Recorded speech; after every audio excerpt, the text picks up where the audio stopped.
देश को मिला नया मुख्य न्यायाधीश और इतिहास ने आज एक नया अध्याय लिख दिया। जस्टिस सूर्यकांत ने 53वें सीजेआई के रूप में शपथ ली। लेकिन यह सिर्फ एक औपचारिक समारोह नहीं था, यह भारतीय न्यायपालिका की गरिमा, सरलता और भारतीयता का एक अद्भुत संगम बन गया। राष्ट्रपति भवन में शपथ, विदेशों से आए 7 देशों के मुख्य न्यायाधीश और ठीक उसी क्षण सीजेआई सूर्यकांत का बड़े भाई के पैर छूना। एक ऐसा दृश्य जिसने पूरे देश को विनम्रता का नया पाठ पढ़ाया।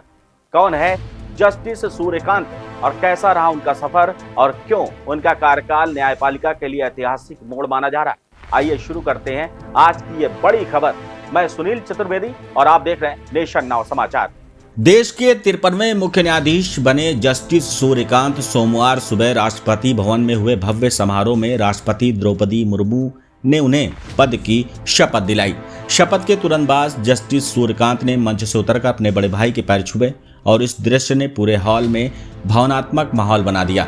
उनके परिवार के सदस्य भी समारोह में मौजूद रहे। भारतीय न्याय के इतिहास में पहली बार Brazil, Bhutan, Kenya, Malaysia, Mauritius, Nepal और श्रीलंका के मुख्य न्यायाधीश इस समारोह में शामिल हुए। शपथ के बाद जस्टिस सूर्यकांत ने प्रधानमंत्री मोदी और पूर्व सीजेआई BR गवई से मुलाकात की। हिसार से 50 किलोमीटर दूर छोटा सा गांव पेटवाड़, यहीं से शुरू हुआ जस्टिस सूर्यकांत का सफर। उनके पिता मदन मोहन शास्त्री संस्कृत शिक्षक और साहित्यकार, मां गृहिणी और 5 भाई बहनों में वे सबसे छोटे। 10वीं तक गांव के स्कूल में पढ़े। पहली बार शहर उन्होंने 10वीं के बाद देखा। बड़े भाई बताते हैं कि सूर्यकांत ने शादी में कहा था, दहेज में एक चम्मच भी नहीं लूंगा।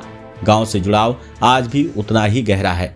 हर साल गांव के दोनों स्कूलों के टॉपर्स को सम्मानित करने आते हैं। गांव में पूर्वजों के नाम पर बना तालाब आज भी उनका भावनात्मक ठिकाना है। जस्टिस सूर्यकांत का करियर 1000 से ज्यादा फैसलों से सजा हुआ है। वे कई ऐतिहासिक, संवैधानिक और मानवाधिकार मामलों की बेंच का हिस्सा रहे। आर्टिकल 370 को बरकरार रखने वाले फैसले में इनकी अहम भूमिका रही। डेरा सच्चा सौदा के खिलाफ 2017 में बड़ा आदेश इन्होंने पारित किया।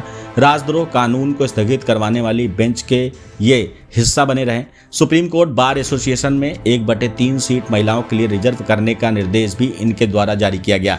एएमयू के अल्पसंख्यक दर्जे पर 1967 का फैसला खारिज करने वाली बेंच में भी ये शामिल रहे। पेगासस स्पाईवेयर जांच के लिए स्वतंत्र पैनल बनाने का आदेश भी इनके द्वारा दिया गया। बिहार चुनाव लिस्ट से हटाए गए 65 लाख नामों की डिटेल सार्वजनिक करने का निर्देश भी इनके द्वारा दिया गया। उनका कार्यकाल लगभग 14 महीने तक रहेगा। वे 9 फरवरी 2027 को रिटायर होंगे।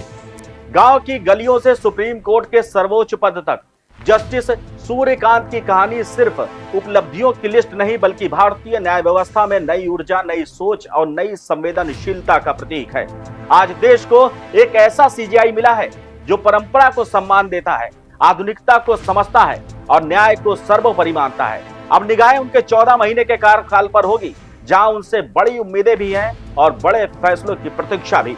बने रहिए हमारे साथ और देखते रहिए नेशन नाउ समाचार।